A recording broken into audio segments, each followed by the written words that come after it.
Christchurch, Spitalfields, commissioned under the Act of 50 New Churches, designed by Nicholas Hawksmoor and consecrated on the 5th of July 1729.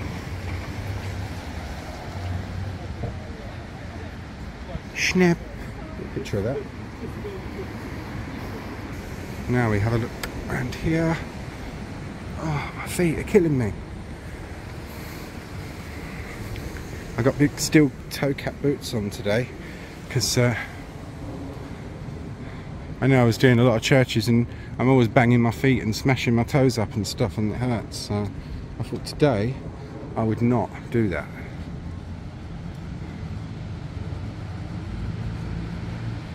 Only trouble being is you have all the damn weight.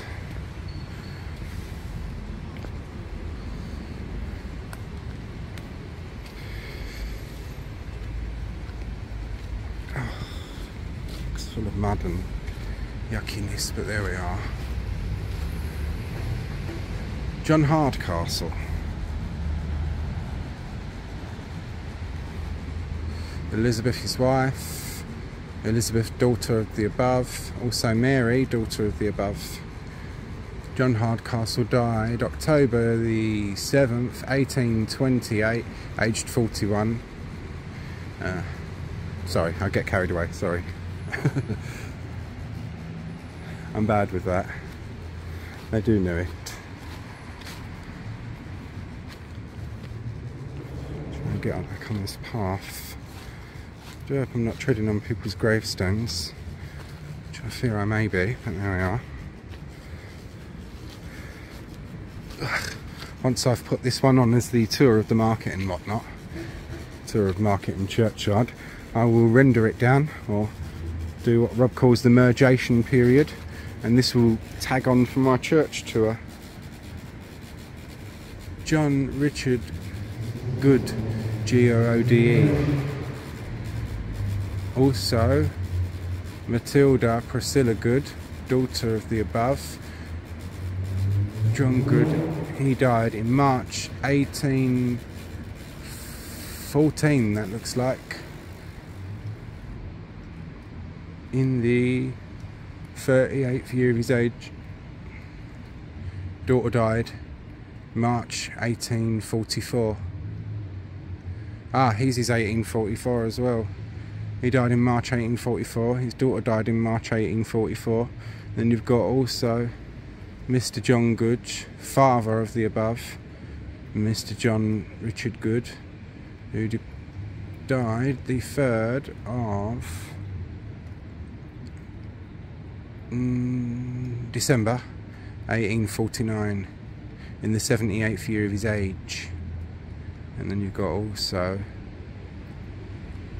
I think that's Martha something Good. Very worn away, but there we are. Anyway, as I say, I do get carried away with them, and I am bad for that, I do know. So. Oh, my feet. Sorry to keep moaning about my feet, but they are hurting, I must admit. And these things are really heavy. And I've been very good today. I've not sworn once or blasphemed or anything. It's pretty good going for me. So this church I did in one hit, because it's very much the modern, what's happened with churches really, that they don't have big congregations. They become a lot modernised. They put concerts on and things, and that's what's going to be happening this evening. A religious musical concert. It's better than them sitting empty. The modern religion isn't my cup of tea, I must admit. I am old-fashioned and a bit high church, but there we are. So yeah. And now you can see the gherkin. That will make a nice picture. And I could, if I wanted to, go off, and this is Christchurch Gardens, by the way, which I think I said that. I could go off over there, and there's more churches over that way, but I think I've done enough churches for today. Well, I have got some enough churches in this area, because I've got some other churches in mind that I do want to do. So, here we've got a pretty well preserved grave. We've got one of these in Barking, and it is the only difference is them pilaster things there. The one in Barking, instead of having the pilasters, it's skulls, the one in Barking. And this is very well preserved. Sacred to the memory of Edward Nash, son of William Nash, departed this life the 14th of May 1855 in the, and that is completely missing unfortunately, something year of his age.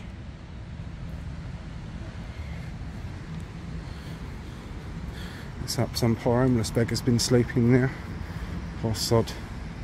Sacred to the memory of Mrs. Rebecca Nash, the wife of Mr. William Nash of this parish, who departed this life the 11th of July 1820 in the 68th year of her age.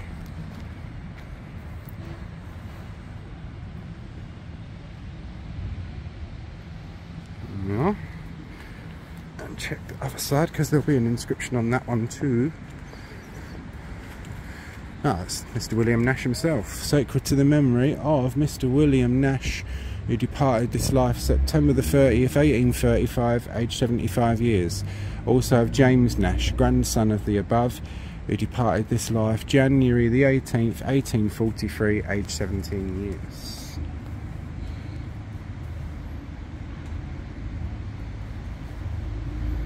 I'll do that one in two bits, I'm afraid. Hello. Oh, look. Hello, mate. Lovely dog. If that belongs to the homeless person, possibly. In memory of Mrs. Elizabeth Nash, wife of Mr. William Nash, who departed this life the 3rd of May 1833, aged 56 years. A loving wife and kind mother. Sentiment on gravestones in those days is more like that kind of thing, is more unusual. Like we put our darling mum in loving memory, like, and stuff like that. It was more formal in those days, so to have that put, they meant it.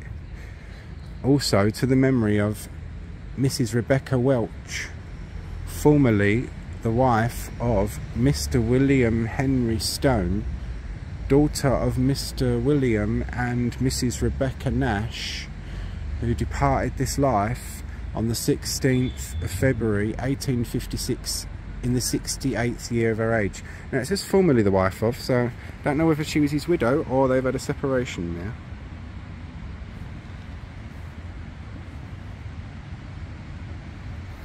Yeah, that's interesting. I should be quite muddy now, my feet, but I don't care because that was pretty well preserved. Zoom out. Right. Back onto the path. It's about 18 or 20 minutes odd long, this one, so yeah, not too bad. Right, guys and girls, hope you all found that interesting. Part of that's done for my church tour anyway, so if you didn't find the grave stuff interesting, just give it a scroll on in future. Sometimes it's easier for me to go around and film. I can take in a whole area in one go and then use the bits. And some people seem to find the tours and stuff interesting, so yeah, you've had a little bit of everything there. Spitalfields Market, church, churchyard, the lot. Hope you all found that interesting. If you didn't, I most humbly apologise and crave your pardon. Humbly. That's the old water fountain there, look. They often put the parish pumps and the water supply at churches in those days, because water was dodgy. It could make you very ill and kill you. And they hoped in, and sadly, the mistaken belief that putting it in such a sanctified place would purify the water, but unfortunately it didn't, as you can tell by the average life expectancies from the gravestones. Right, guys and girls, thank you very much for watching. I hope you did all find this interesting. That's a little bit of London Luke's and our London. Take care all, and thank you very much for watching. Thank you.